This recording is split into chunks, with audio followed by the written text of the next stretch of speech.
Hi and welcome to today's lesson. Today's lesson is all about metabolism, but before we get started, I'd like you to have a little go at some remembering, some retrieval practice on a recent topic that you've been looking at. So here's 5 questions. I'd like you to pause the video and have a go at answering each of the questions. Try initially to answer them from your head, okay? If you can't do one of the questions, just pause, go on to the next question, come back to it, see if you can do it.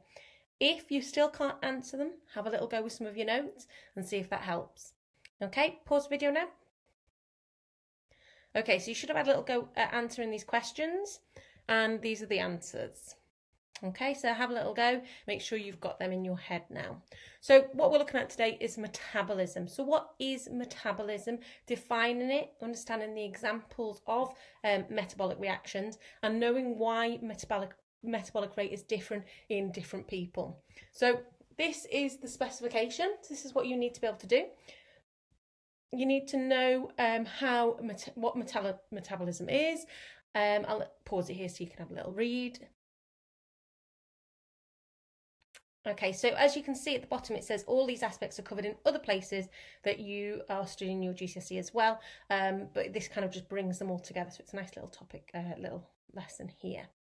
So what does the word metabolism mean to you? So pause, have a little go on the worksheet. What does that mean?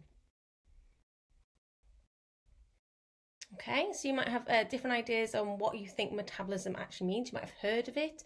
You might have heard of it in different contexts. Okay, so what is metabolism? So metabolism or metabolic rate is the metabolism organism, all the reactions that take place in a cell or in that body. It can be in plants as well. It's all the chemical reactions.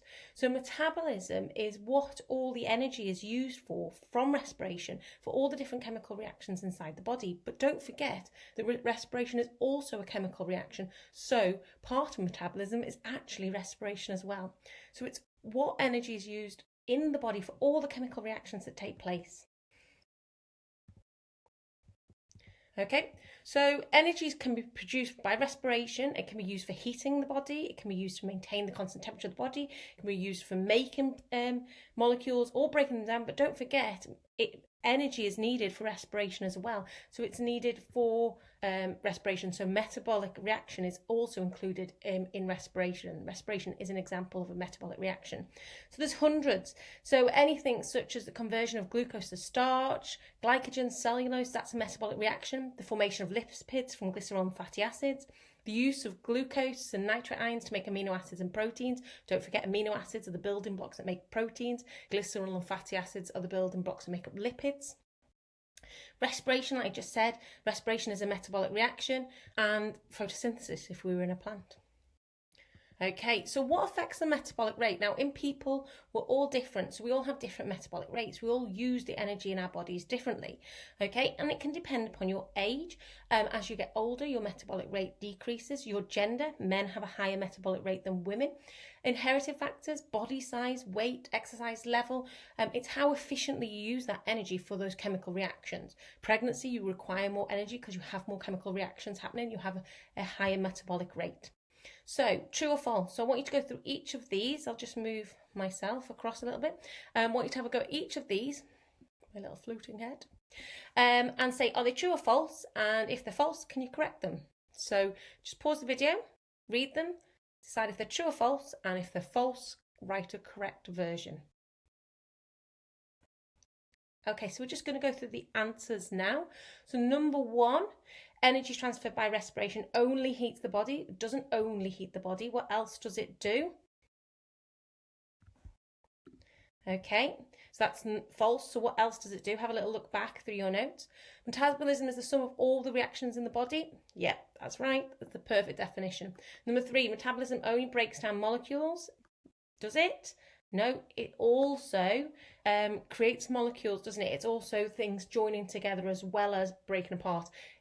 Enzymes are used in metabolic reactions. Absolutely. Not all metabolic reactions, but most of them do involve enzymes. Amino acids can be broken down into proteins. Think carefully about that one. Wrong way round. Proteins are broken down into amino acids. Lipids are made from fatty acids and glycerols. I said just a few minutes ago, moving my head back across. Yep, there you are. Okay, so last little task, it's a little exam question. 4 marks, define metabolic rate and what affects metabolic rate. So define, that's your first bit. Okay, so what is it? Write the definition and what affects it. It's 4 marks, you're going to need 4 points. Pause the video, have a go at it now. Okay, so this is the last bit, just go through what a good one looks like. Okay, so metabolic rate is the sum of all the chemical reactions in our cells in our body. The proportion of muscle to fat can affect the metabolic rate. The amount of activity can affect the metabolic rate. Age, gender, body size, any of these would have given you the marks for the 4 marks. So the definition and then several things we talk about that could affect the metabolic rate.